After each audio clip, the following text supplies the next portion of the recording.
Gold Rush Aussie rules match between Chinese teams, an exceptional moment in Australia's history.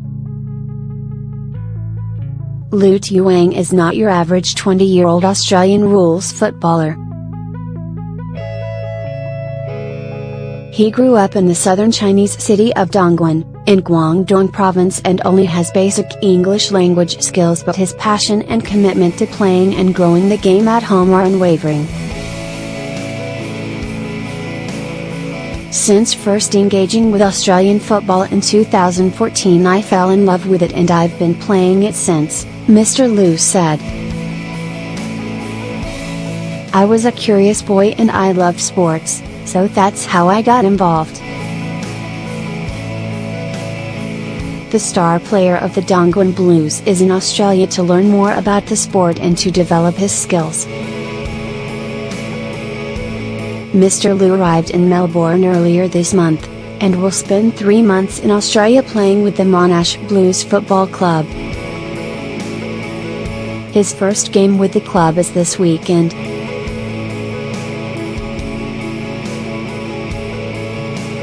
The first week of training was pretty hard, he said. But I still really enjoyed it because it's a very skillful and interesting sport and I learned a lot. The young man said many university students in China love sport, but there was a lack of understanding of Australian rules football. Mr. Lu said he sees his future in football, and he hopes to represent his country and get involved in coaching young people to help grow the sport's popularity. It may seem the young man is forging new ground, but China's connection to Australian rules football has deep roots in Victoria's gold rush towns in the 1890s.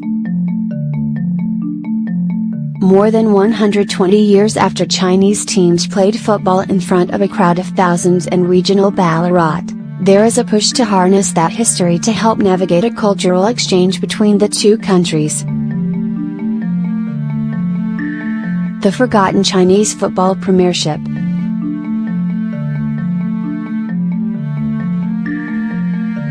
A decade after Victoria was transformed by word getting out about significant gold discoveries, the gold rush had brought close to 25,000 Chinese men and a handful of women to Victoria by the early 1860s.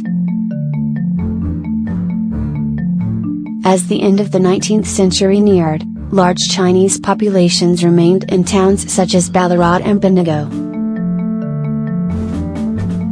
On August 25, 1892, a lively parade through the streets of Ballarat preceded the pivotal moment. Two Chinese football teams, the Miners and the Gardeners, stepped out onto the Eastern Oval in football stockings and red sashes to play in a charity match.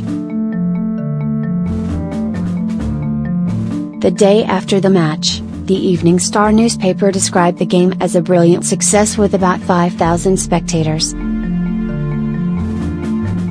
After a splendidly contested game, in which the spectators were treated to much fun, the Gardeners won by 2 goals, the scores at the close being Gardeners, 4 goals, 1 behind, Miners, 2 goals, 5 behinds, an article read. Other newspapers reported that in the lead up to the game, local young men learned Chinese phrases so they could barrack for the teams. Fireworks were let off as the game was underway, and a band of Chinese musical performers led the parade before the game and continued to play throughout the event. The game on that August afternoon, well documented in historical records, was the first in a series of matches played between 1892 and 1896 that would become known as the Chinese Football Premiership. Victoria University Associate Professor in Sport History Dr. Rob Hess wants more people to know about this exceptional moment in Australia's history, particularly given the recent emergence of a push by the AFL to grow its presence in Asia. It's an inconspicuous, hidden part of Australia rules history, he said. Given this remarkable, 100-year-old connection with the Chinese. I'm surprised, more is not made of that when they play their annual Shanghai matches and in terms of promoting the code to China. Weaving the past into the game's future.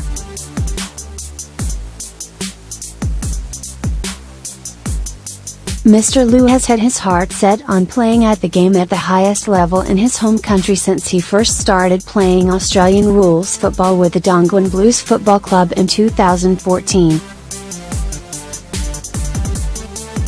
He said he fell in love with the sport, but not many people in China know about Australian rules football, and more are familiar with soccer. Mr. Liu, an all-rounder, visited Ballarat earlier this month and stood on the same ground where those first games involving Australia's early Chinese communities were played. Dongguan Blues Australian liaison manager Daryl Egan, originally from Victoria, said highlighting the history of football in Ballarat's Chinese community could be a crucial step for sparking more interest in the game in China. Chinese Australian Cultural Society Ballarat Vice President Charles Zhang said setting up a game of football in Ballarat with Chinese players to celebrate the history could provide a great tourism boost for the regional city. With a good understanding of the history and culture we can achieve a lot more, Mr. Zhang said. Sport is an international language, and you don't have to understand each other to play sport together. History has already proved that. Sport can breach everything and, it, can iron out all the differences. Games just a few years before the White Australia policy came in. Dr. Hess said it was significant that the Anglo-Saxon community in Ballarat was so accepting of the Chinese football premiership. Adopting the quintessential Australian sport, Aussie rules, was a road to acceptance, Dr. Hess said. This appealed to the Anglo-Saxon community as well. Of course it was a novelty, the annual Chinese premiership game. It was let's go down, hear the firecrackers go off, let's hear the Chinese music.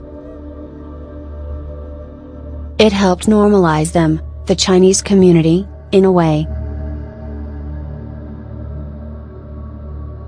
They were playing the Australian game just a few years before the White Australia policy came in. The first piece of legislation passed by the government in 1901 was the White Australia policy, and yet here they are in 1986 putting on a charity fundraiser of two teams made up of Chinese players, and the crowd was applauding them and barracking for them in Chinese. How does that work?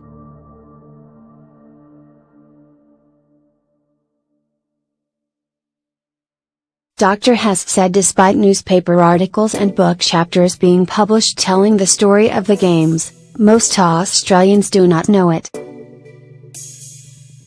There's still an endless fascination, and an endless forgetting, of this story, he said.